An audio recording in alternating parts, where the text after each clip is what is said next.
So remember again, Workday has no excuse to having a substandard product. They have 8.45 billion in revenues. Okay, they've got plenty of money. Don't give me this. I can't, crying for Workday. I don't want to fucking hear that shit. Right? They got enough money. They should be able to do this stuff right. This is their job. Come on, just slam an iron brew and let's do this, boys.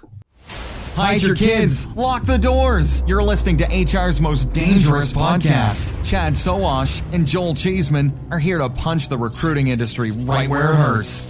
Complete with breaking news, brash opinion, and loads of snark. Buckle up, boys and girls. It's time for the Chad and Cheese Podcast.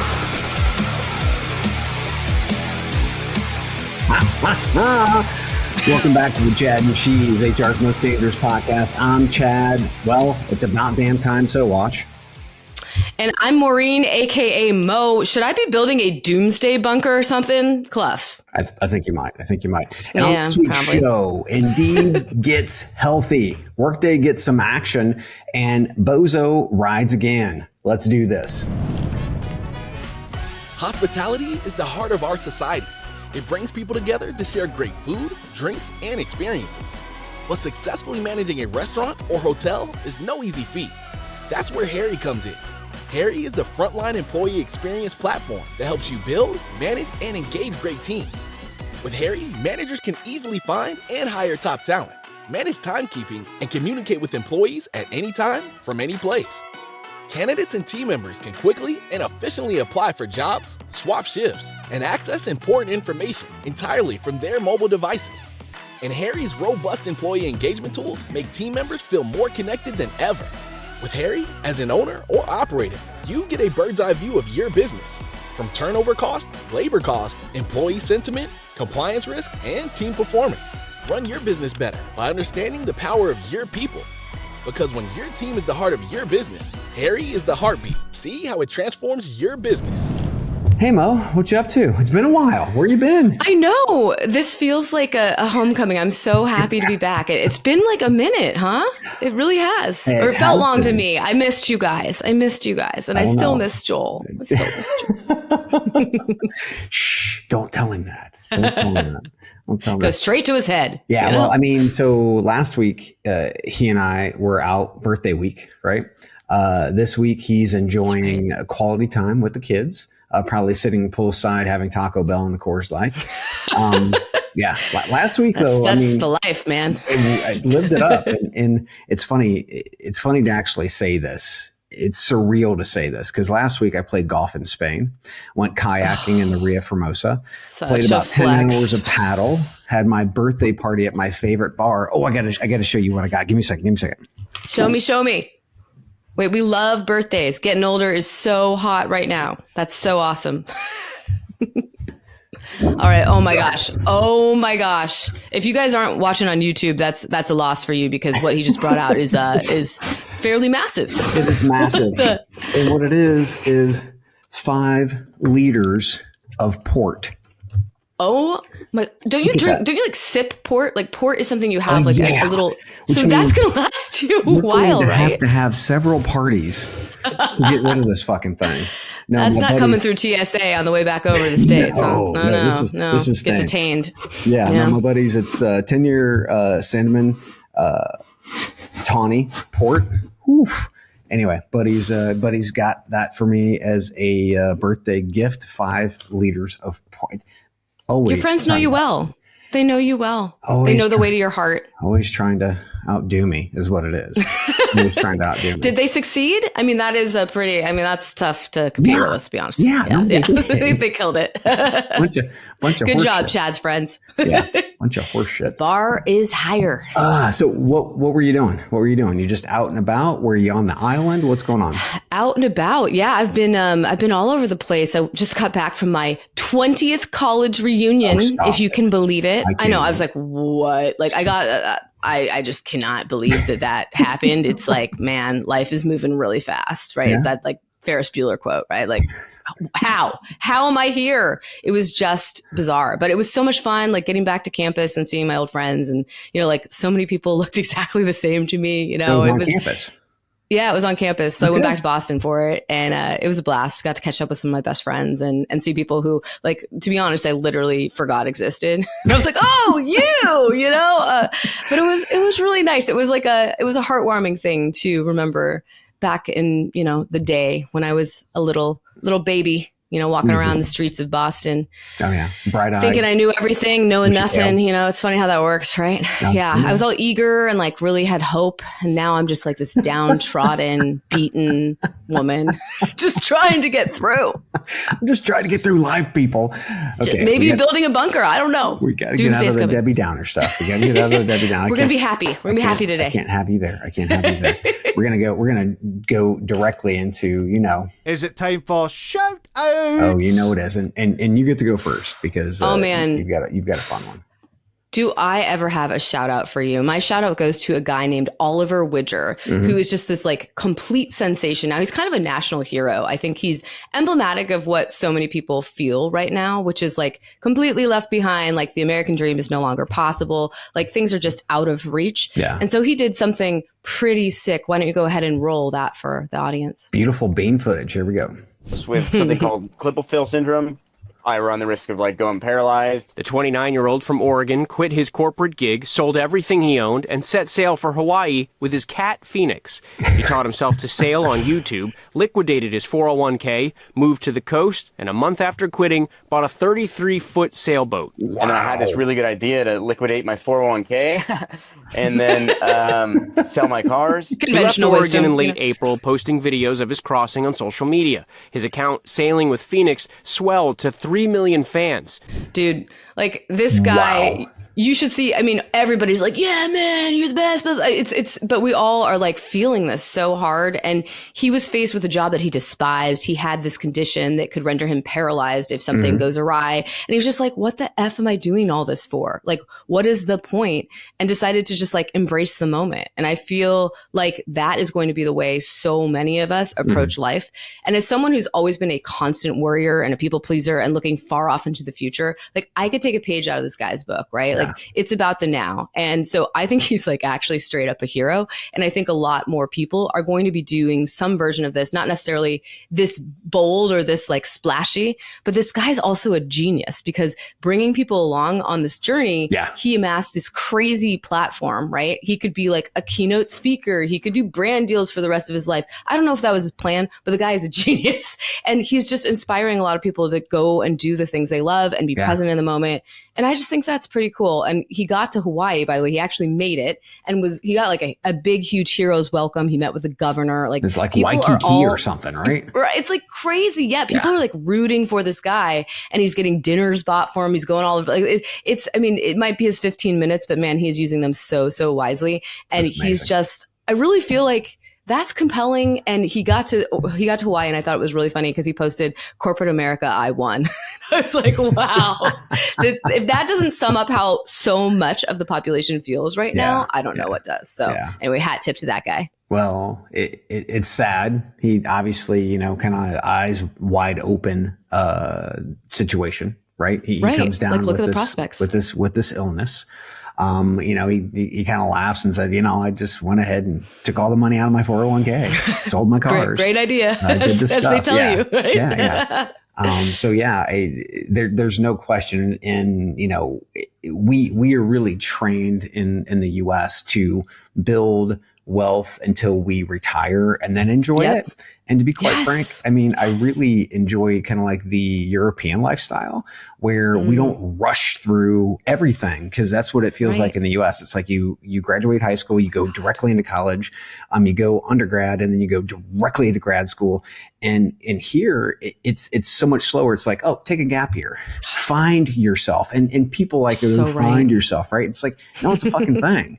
I mean, seriously. It is. And we would all do better if we were to all take gap years and chill the F out and not just be on this constant treadmill for achievement and like success and 30 under 30, Forbes 30 under 30. It's like, let it go. Yeah. Chill. I agree with you. I think it's amazing. Lists. It's amazing. Yeah, lists. It's all of that. But, and I think people are having their own version of that. Like I said, I mean, I'm about to move to a rural place in Washington State with my family because I'm just ready to get out of the rat race, sky high expenses in Seattle and everything else. And it's just like, what are we all doing? Like, I want to be with my family. I want to be with the people I love. I want to slow down and take appreciation for, the finer, smaller moments in life and not just be on this treadmill that's just really feeling very uninspired and really unfulfilling. So I think you'll see a lot of people kind of mixing it up in this year because and in future years, I think, because so much is uncertain.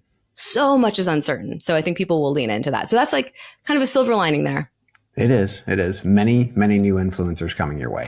Here at the Chad Cheese Podcast, one thing that we love is obviously you watching, but also like and subscribe. I have rapid fire shout outs. So let's say of shout outs. I like it. So shout out to Wedge, aka Wedge HR, the video interviewing platform, announced a stealthy strategic investment round while adding a COO and a CRO on the way.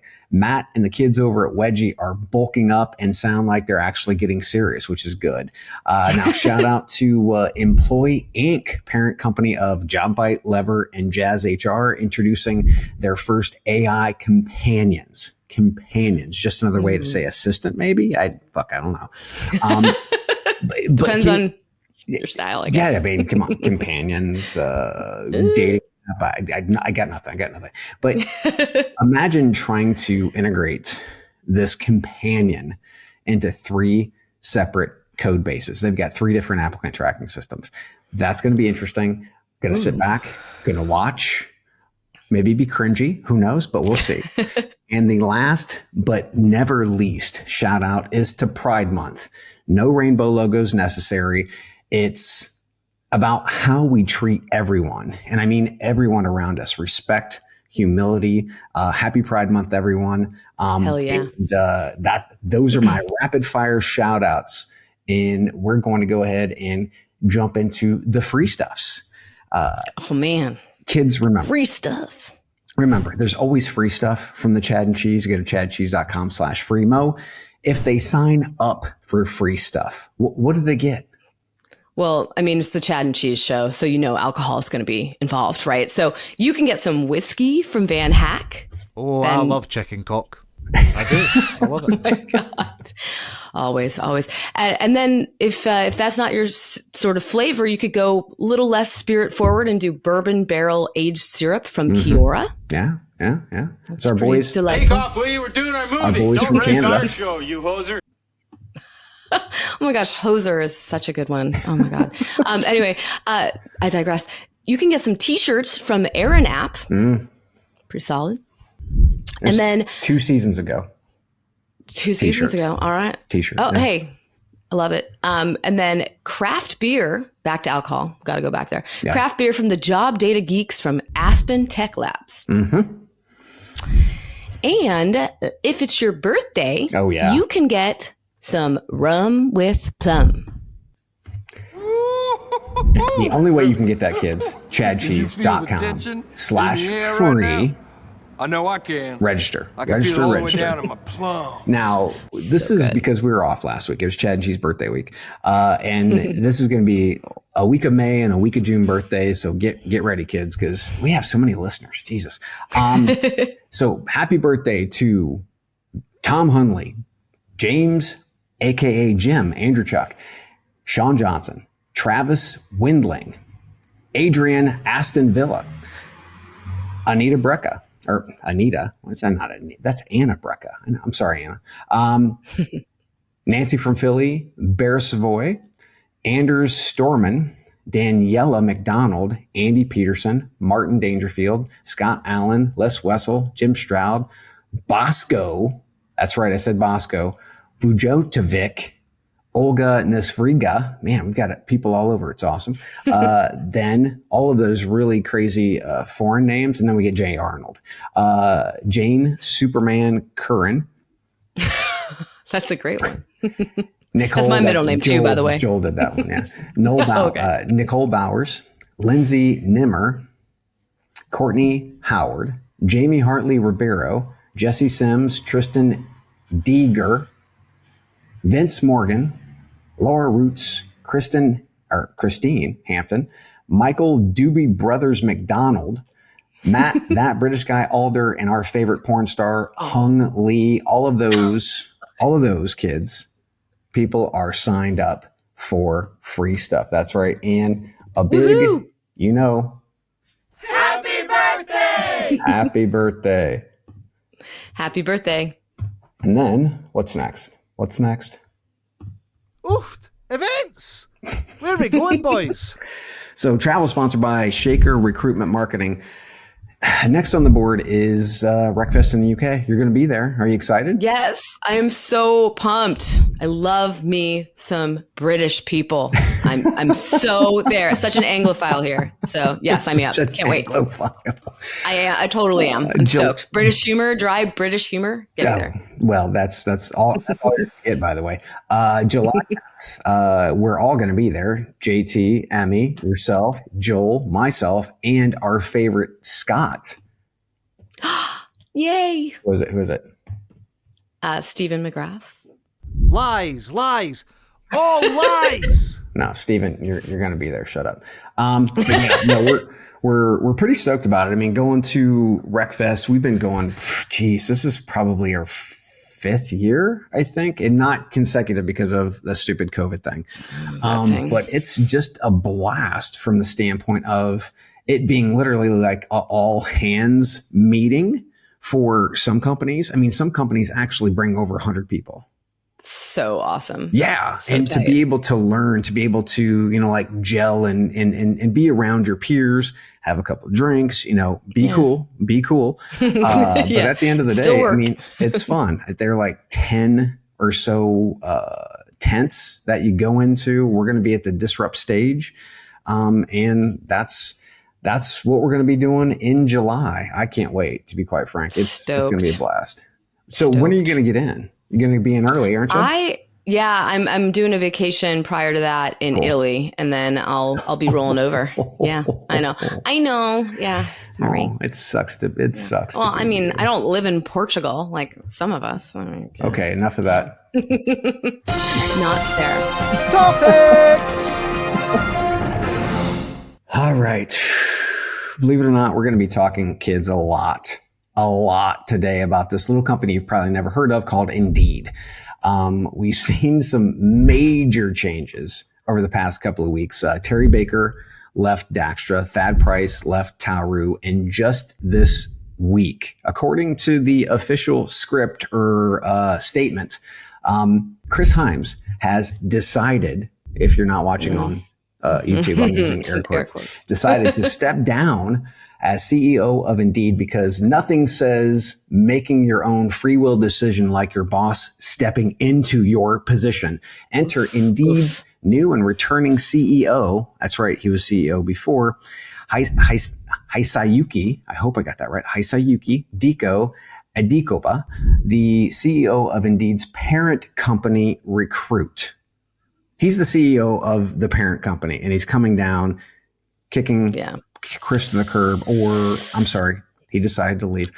Yes, the new CEO is also the CEO of Indeed's parent company, Recruit Holdings. So, Mo, what are your thoughts about kind of like the CEO shakeups that are happening in the industry? I mean, I think when people air quote, decide to leave and then their old boss comes in and replaces them, it's usually something else that's going on behind the scenes, is my guess, or something perhaps like performance related, or maybe even some brewing potential. Obviously, I don't know anything about this current situation, but like sometimes it can be a way to signal that there might be some upcoming litigation or some settlement that's happening behind the scenes, right? You just never know. But yeah, it's reading his Substack statement, Chris Hyams, I was like, this is a quite vague description of what you're doing. And he spoke about something around the lines of like ethical AI and responsible AI being so critical, and wanting to go and focus on that. And then in the next paragraph was like, a core component of Indeed moving forward will be these AI agents and these talent scouts that are going to help each job seeker. Yes. And I was like, well, wouldn't you want to do the ethical, responsible AI like at your company? So with it just, I was kind of like, Right? I was like, oh, I don't know. Reading in between the lines here, I'm not quite sure that you decided to go. I mean, would be lovely. Wouldn't it be nice to just like up and quit your job right now? Like in this market, come on. But yeah, I think it's a little different for the average CEO to be moving on. So yeah, but yeah, they're shaking it up. Most other people are holding on to their jobs for their dear damn lives, and these guys are rolling on out to perhaps greener pastures. I don't know. I think it's a little sus. To be frank, I think it's a little sus. But I do think we have a recording of Chris's response when Deco said that he wanted his chair. Wait a minute. Can we get that audio? I'm not fucking leaving. Oh, yeah. I kid. Awesome. So yeah, it's a new day at Indeed and it's about goddamn time. Hyams should have been kicked out last year after the disastrous flirtation with CPSA and CPA. It was a total debacle.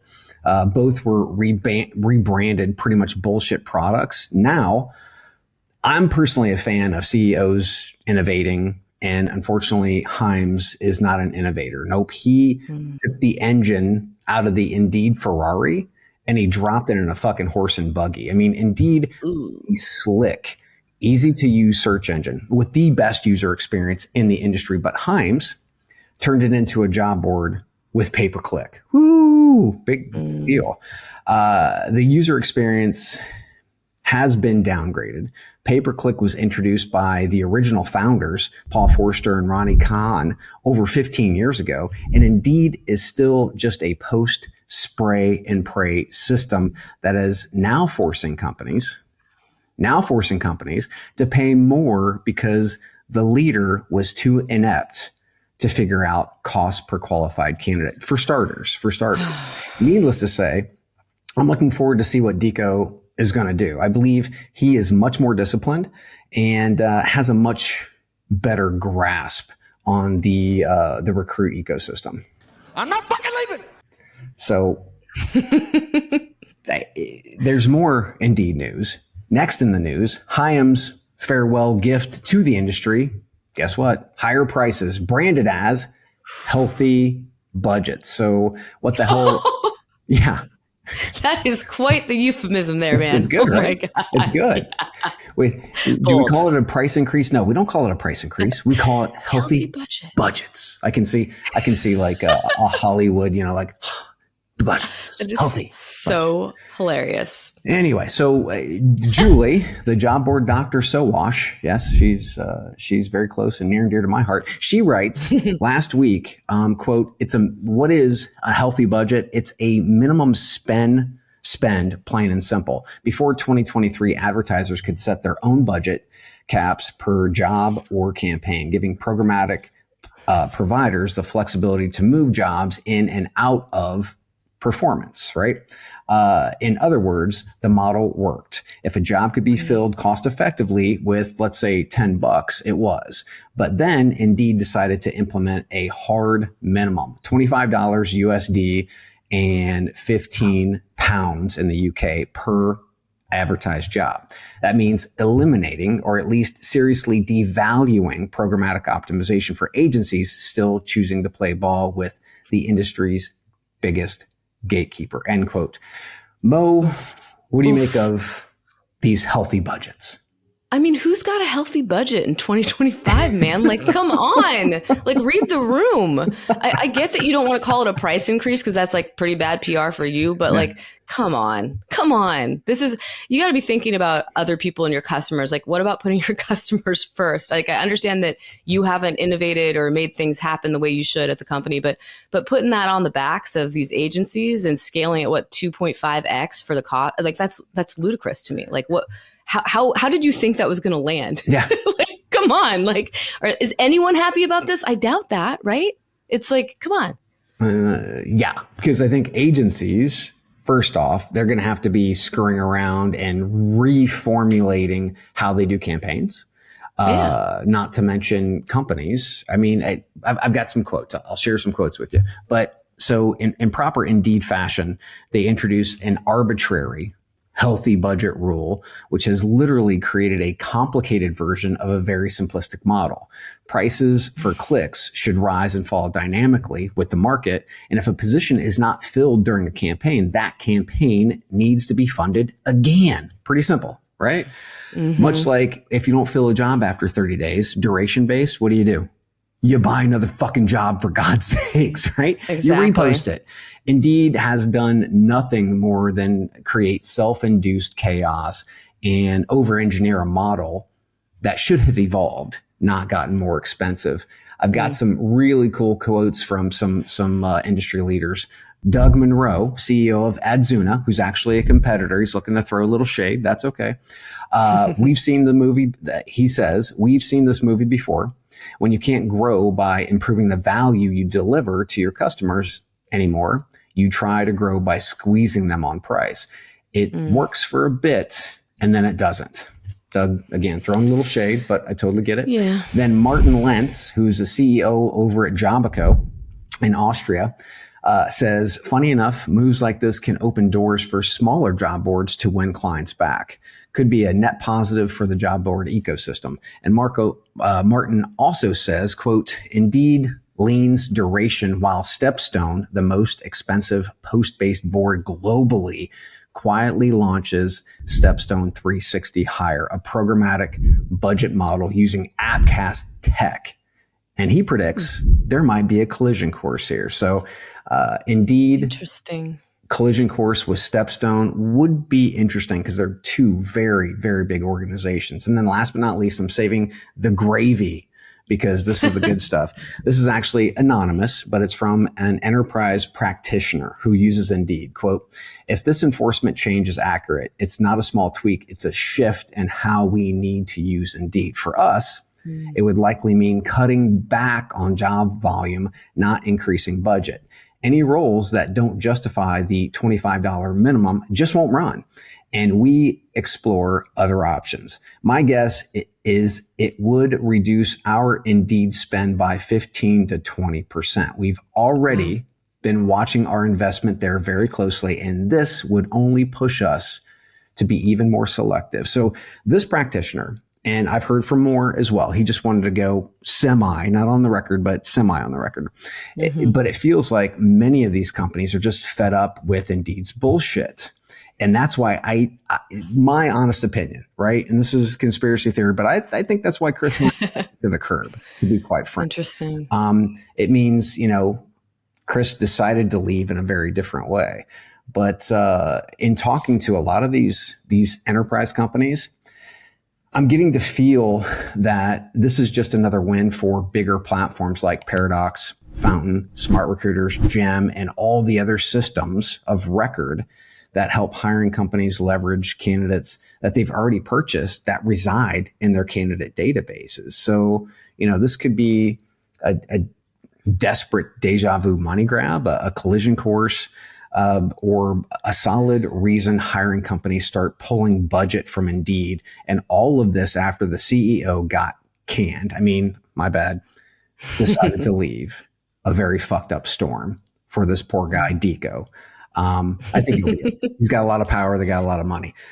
Any additional thoughts on this? It seems really weird. All of this happening in this same scope of time. Yeah, no, I totally agree with your analysis there. And I think, the fact that you have industry leaders saying what they did, of course, some of them having a vested interest in throwing some shade, but the industry insiders, especially those who are willing to talk off the record and tell you the scoop from their perspective as customers and prospective customers, I mean, that is very telling, right? And certainly I think it is something that's going to open up the space for other competitors to come in and scoop up some unhappy customers of Indeed. So definitely seems like an own goal to me. I agree with your assessment that it seems highly unlikely that Chris Hyams really voluntarily decided to opt out. I think he was probably having his hand forced just a tad. So, you know what this feels like? This feels like Indeed tariffs. That's what we should call this. These are Indeed tariffs. Out of nowhere. Yeah. Healthy budget or Indeed tariffs. Yeah. I love it. Indeed tariffs, Indeed taxes, Indeed taxes. Oh my gosh. To say that it's an own goal, it's it's hard to see the forest for the trees, right? When you're actually sitting in the CEO position, you know that there are yes men around you all over the place. I'm not saying that they don't have some people that actually speak their mind, but I doubt that's the case.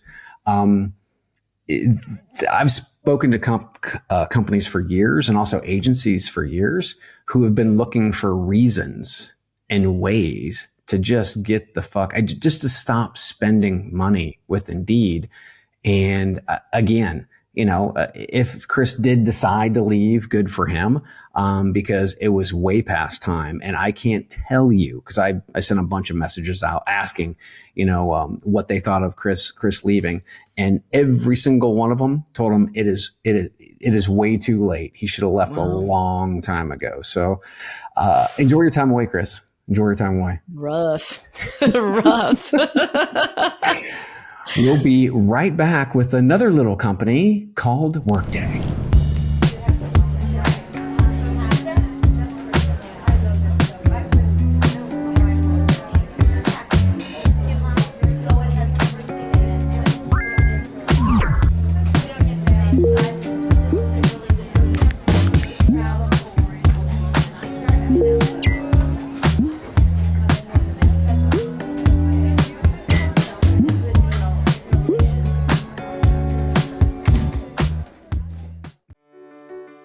So you posted a new job ad. Now you can sit back and wait for the applications to roll in, right?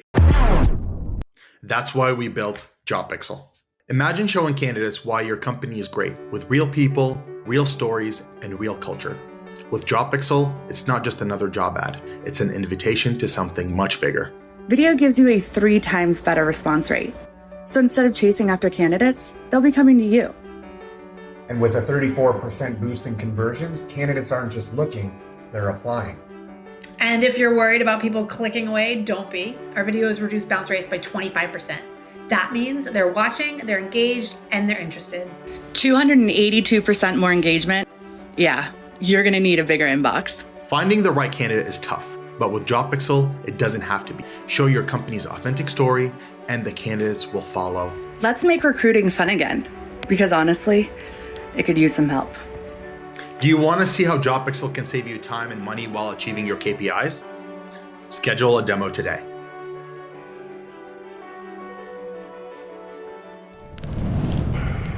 Workday has been in the news. I'm sure you've seen this, right? Yes, I have. But before we get rolling, I want to be able to show a video of Jeffrey Poole, who's actually the CEO of a startup called Warden AI. They're an AI compliance firm for HR tech companies. Jeffrey had a few words to say about the situation. So let's go ahead and roll that. Hi, I'm Jeff, co-founder and CEO of Warden AI. Last week, the Workday AI bias lawsuit was permitted to proceed as a collective action. And here's a rundown on why that matters. This case is based on pre-existing AI regulations, not AI regulations coming down the line. It sets a new precedent for AI vendors being held responsible for the AI outcomes that they deliver from the AI, rather than just saying humans are in the loop, it's not my fault. And this case is about age bias and discrimination, which is often overlooked, particularly in AI development and bias auditing. So if you are a TA or HR leader looking to use AI in recruiting and elsewhere, you need to take this seriously and choose the vendors you work with very carefully. Ask them what they do to mitigate bias and how they would defend themselves and you in the event of a discrimination claim, because this is unlikely to be the last time that we see this. So if you're not aware of the case, I'm going to give you a quick and dirty. I'm going to give you the quick and dirty on the case. So, and this is something that's right down your alley, Mo. Derek. Oh yeah, it is. Derek Mobley, a black man over 40, claims he applied to over 100 jobs through companies using Workday's AI screening tools and was rejected every single time. His lawsuit now greenlit. This is big. To proceed as a class action suit, alleges that Workday's algorithms discriminated against him based on age, race, and disability. And to be quite frank, whether it was all three or not, if they catch one of them, it's going to be a fucking home run.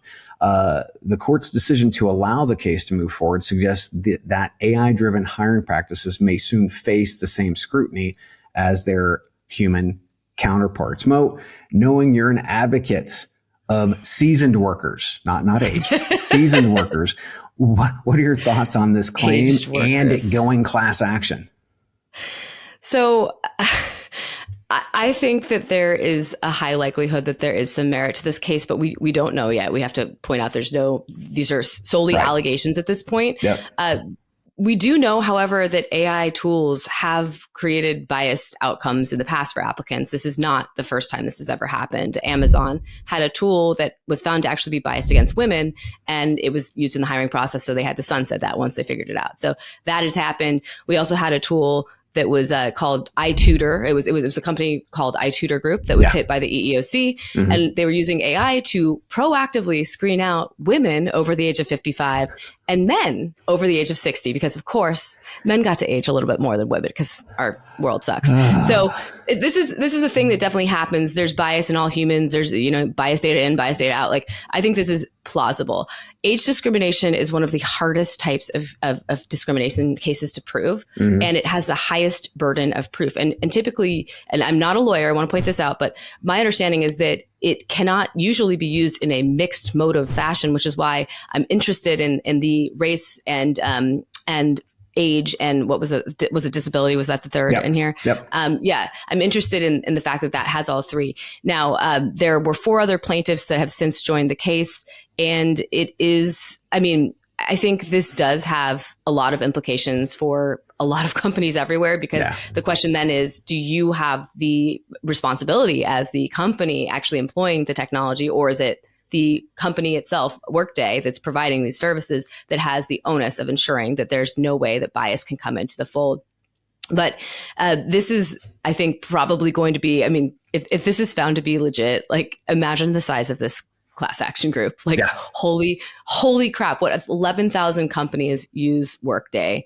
Everyone and their mom applies on Workday platforms. Like, even finding the people who are part of this class is going to be nuts. But I can tell you anecdotally, I've heard from countless people who've said that they've experienced, a quick rejection. Whether or not that actually is age discrimination remains to be seen. And quite frankly, I would never say I hope to see age discrimination out there. We all know it happens, but I will say, if this does not found to have merit, it's, I fear, going to create somewhat of a chilling effect on other very legitimate cases of age discrimination. So it's weird to say. I hope it's legit. I hope it actually happened, but I kind of do in a way. But yeah, it's going to be really fascinating to watch this one come through. I think there are massive implications. There's so much AI and non-AI, just all this technology that's out there in the hiring process, and all of them have the capacity to discriminate or have bias against people for a variety of reasons. And as was suggested, age, my whole podcast, It Gets Late Early, is about ageism in the workplace. And it's one of the least discussed forms of discrimination, the most widespread, and the hardest to actually prove in court because of the way the Supreme Court ruled back in 2009. So this has big, big, big implications for all of us over the age of 40. And we'll have to just see what happens. But yeah, very, very intrigued to see what happens. Yeah, well, just in case. And again, we're not going to have a decision yet, but no. Workday, come on, Workday. Because Workday's recruitment module or what have you like that, most people, I've heard many companies call it gift with purchase. It's something that companies get for free after they buy the HCM. Right. So, there's not as much thought and R&D put into that module. Such a strong point. To me, to be quite frank, I would be partnering with some other companies who focus, laser focus on that. Build, buy, or partner. Yeah. Don't open yourself up to this potential litigation. Fascinating. Good point. It's ridiculous, right? But Workday has generated $8.45 billion in revenue. Okay. Damn. Workday, you need to do better and you need to do it faster. On this show, we've had several experts, practitioners, and government officials. We've talked about this specific topic of scaling bias with AI for years now, because humans have bias, no question. But take that bias from that one person, then scale it. Explosion, kids. That's what happens. Huge problem. We knew this was coming. Yeah. Workday knew this was coming. If you take human bias and you train AI, or take a biased assessment and train AI, or create a bias process and train AI. I mean, there are so many different situations, right? All that bias will scale incredibly fast. So remember again, Workday has no excuse to having a substandard product. They have 8.45 billion in revenues. Okay. They've got plenty of money. Don't give me this. I can't crying for Workday. I don't want to fucking hear that shit, right? They got enough money. They should be able to do this stuff right. This is their job. Hopefully moving this into a class action penalty territory scares the shit out of vendors into not releasing substandard products. That's everywhere what we need. And last but not least, if you're a vendor out there, listen to me. If you're a vendor out there in the HR space, I want you to take the word unbiased and any synonym out there and strike it from your sales and marketing bullshit spiel, okay? Because we all know that there's no such thing as a base model piece of tech without bias.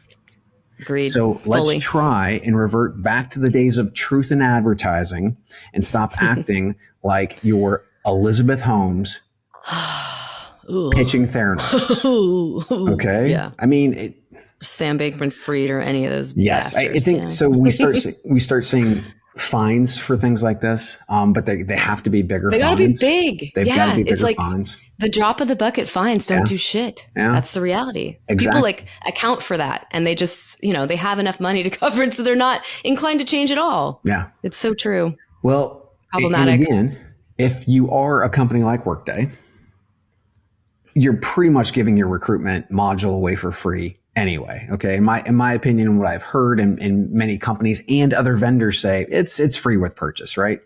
Okay. Then go ahead and lop that off and then start partnering with companies very closely so that they can take the risk. Yeah, they're going to get the revenue, but you're not really getting big revenues out of the recruiting side anyway. Strong point. At the end of the day, just be smart about how you do business. And this is for all of those big, all the acronym companies, the SAPs, the ADPs, the UKGs, all of them, right?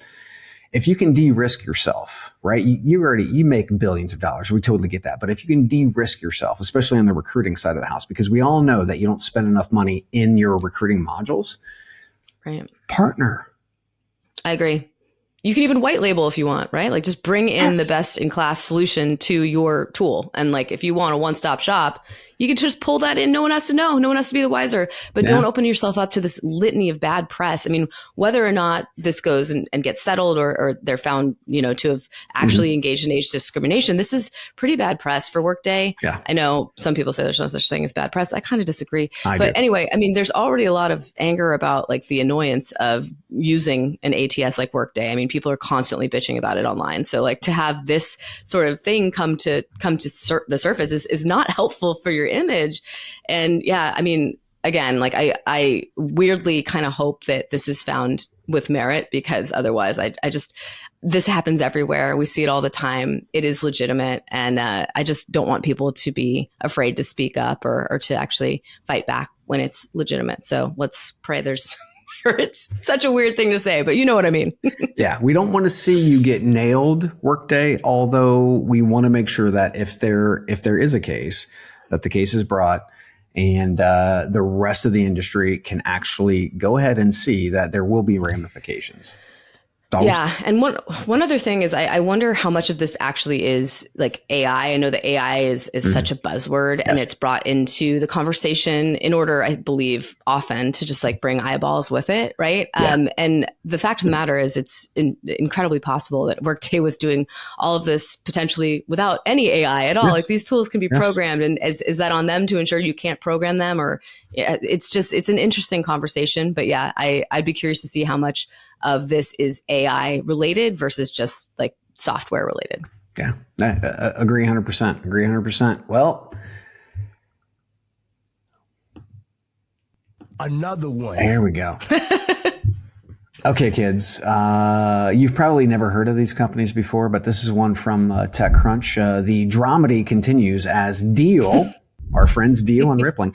Deel, the $12 billion darling of global hiring, has accused its arch nemesis Rippling of deploying a corporate espionage scheme that feels more like a misdirection for me.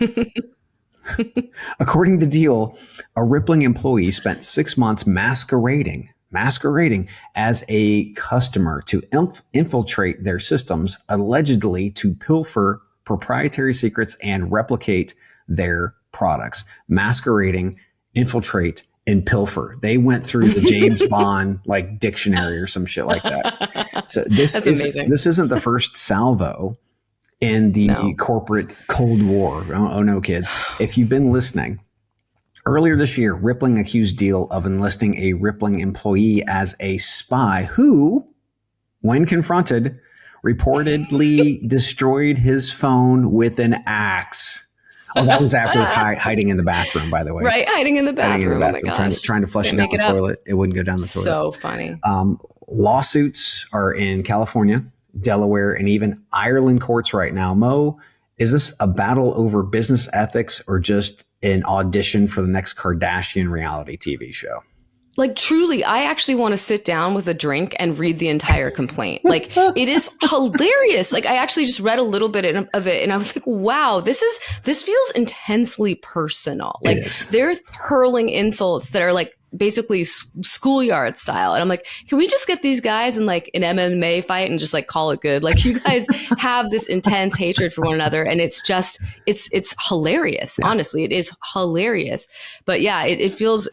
It feels like very tit for tat. Like, you did this, so I'm going to do that. And like, manufacturing detail. I mean, like you said, the language that's used there, masquerading, pilfering, whatever else the third one was. Like, it's so dramatic. Like, come on. It's like, who knew HR tech companies could be so exciting, right? Like, this is really hilarious, but legitimately am curious to go through. It's like a 125-page complaint, so like maybe I'll have to have a whole bottle, but like it looked really freaking funny. And I remember I was actually going through another article, and I hadn't known this. I hadn't known that in the past Rippling had actually opened up an investigation via a congressman in the U.S. For an investigation with the Department of Labor, I guess, to see whether or not Deel was pretending that its employees were actually contractors in order to like save money and have enhanced performance and all this stuff. So they had raised the flag, and I'm hoping I'm not mixing up the two, because it is possible that I'm mixing up who went after who. There's so much shit in this. It's so much shit. Like you keep going back and peeling back the curtains. It's like, oh my gosh, this is years ago, involving like the Department of Labor and making all these accusations. And it's just like, wow, you guys, you really can't stop going at one another's throats. Like, it's just wild. But this is the gift that won't stop giving. I mean, I just like, I love the story. I'm like, what's going to happen next? Give me some popcorn. I think they threw all of the suits and all the information into ChatGPT just to start creating press releases. It's like, come up with the craziest, shit. And then anyway, I'm feeling... Doesn't anyone notice this? I feel like I'm taking crazy pills. So this is definitely turning into a mudslinging contest. Deel allegedly got caught red-handed. Yes, not handedly. Red-handed. Yes, paying a spy in Rippling who worked for Rippling, and then to counter Deel accuses Rippling of dealing with Russian companies around sanctions, which are not allowed to do. And now this from TechCrunch. Quote, specifically, Deel alleges that one of Rippling's employees, who holds the job title of competitive intelligence, spent 6 months impersonating a legitimate Deel customer to gain unauthorized access to Deel's system to meticulously analyze, record, and copy Deel's global products and the way Deel does business for Rippling's own benefit and use, end quote. So how did Rippling's competitive intel person gain access? Number one, I mean, if you are a legit client company, as they state, how did they get access? I mean, how did they get access? And there's there's just a ton of noise that personally, I think it's a distraction. While Deel is trying to misdirect you, the listener, an HR practitioner / buyer from thinking about their, alleged Mr. Bean corporate espionage scheme. Bozo. Personally, I'd steer clear. I mean, again, this is me. You do what you do, but I would steer clear of both of these companies. Just the mudslinging that's happening, the bullshit that's happening. There are plenty other EOR types of organizations that are out there that you can deal with and not have to go through this fucking drama. Dude, and they're poor employees. Like, imagine working at either of these companies right now.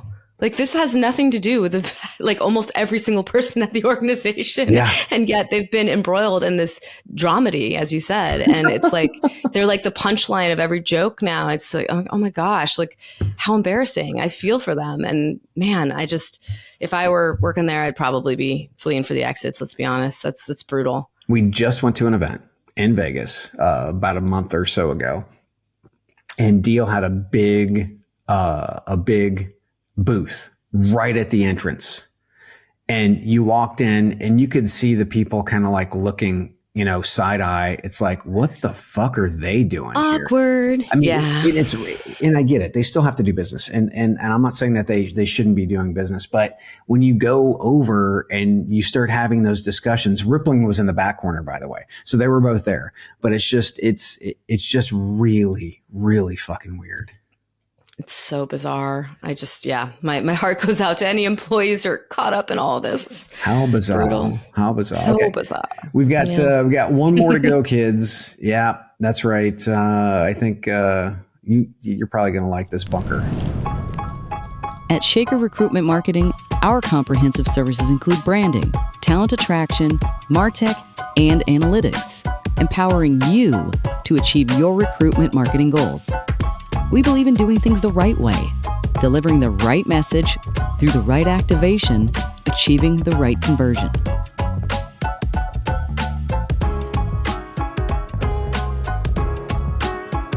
For us, business is deeply personal. Our legacy is built on relationships.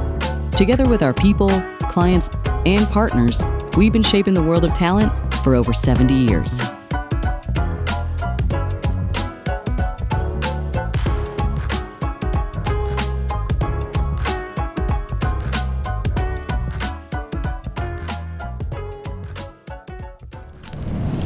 All right, so this one could prospectively give you nightmares, kids.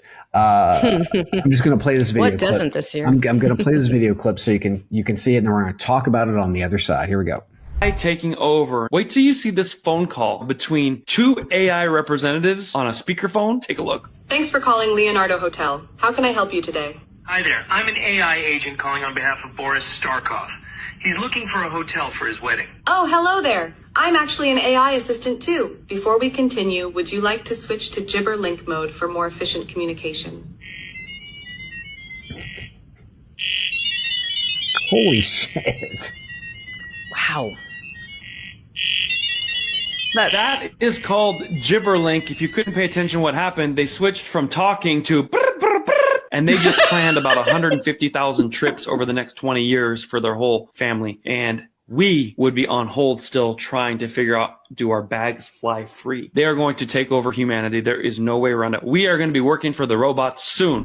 That escalated quickly.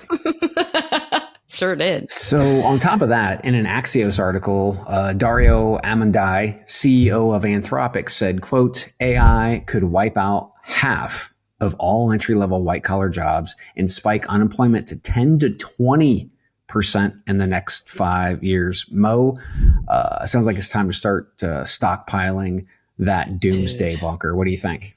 Dude, hell yeah. I mean, what do those tech CEOs know that we don't? They're all building doomsday bunkers and have been for a while now. So I'm like, all right, what should we be doing here?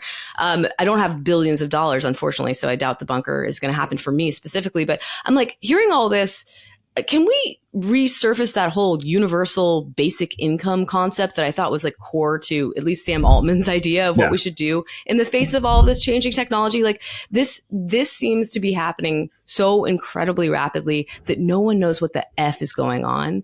And it's like, who's driving the bus here? You know, like it seems like the robots are. And that doesn't make me feel super warm and fuzzy inside. It makes me feel a little terrified. And I know there've been some recent developments like with AI trying to be turned off by a user and then AI going to blackmail said user with like details that had been fed to them about said user. And I was like, this is like literally straight out of HBO Silicon Valley. Like this all freaking happened. Like Guilfoyle was like, dude, I'm paying close attention to our robot overlords and I'm going to say please and thank you. And I'm going to treat them with respect. Yeah. This is bizarre. And frankly, I don't know how much of it is like hype and hysteria and, you know, coming from certain messengers, you have to wonder about their reasoning behind sharing said details. Like, is it going to just help them? Right. Are they raising money, perhaps, for example? Like, and then how much of it is legit? And when I see the sheer power of what these tools can do after only,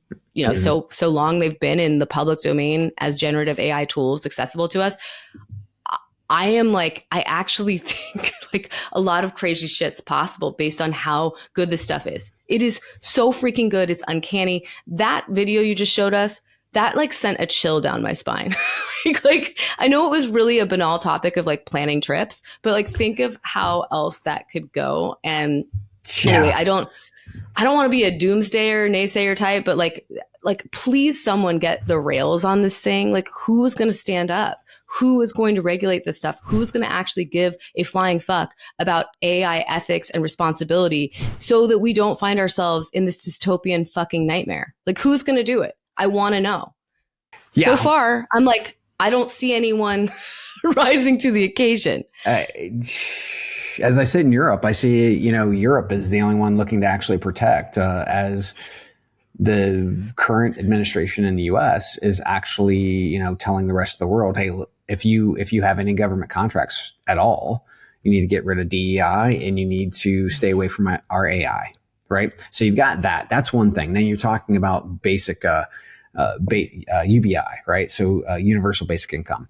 That's going to be hard as fuck to be able to do in the US when they're doing the tax cuts that they're looking to do, right? So how are you going to pay for that shit, right? Not to mention we don't have tax schemes in place to be able to have robots or companies who are actually displacing workers and a tax base, because obviously if there's no income, there's no tax base, right?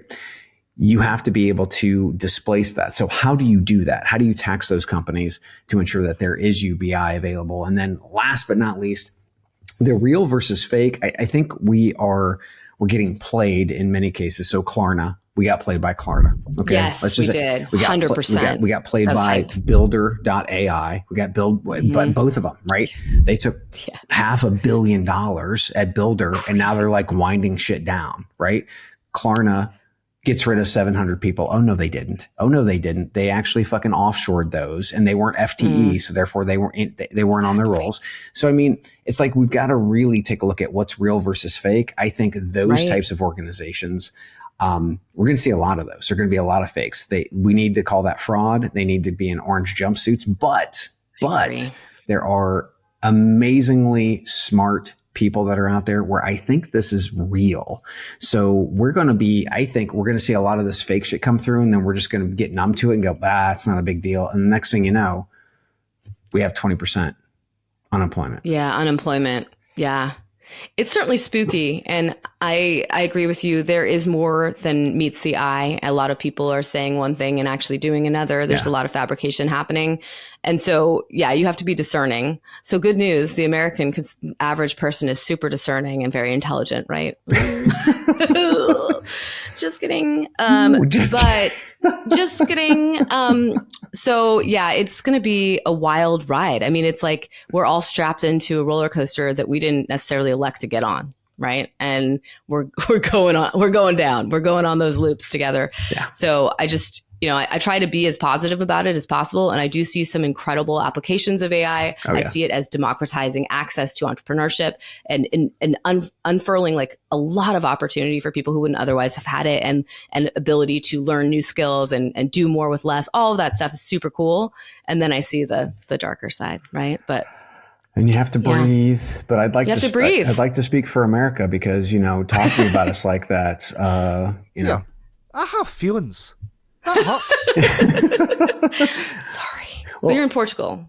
I know. So. Which is why it's you got out. a little bit easier. Mo, it's been real. It's been fun. Thanks a lot for coming back. We haven't seen you forever. Hopefully you come back sometime incredibly soon. Yes. Before Nebworth. Next week, the sure. Cheese Man is going to be back. But until then, we out.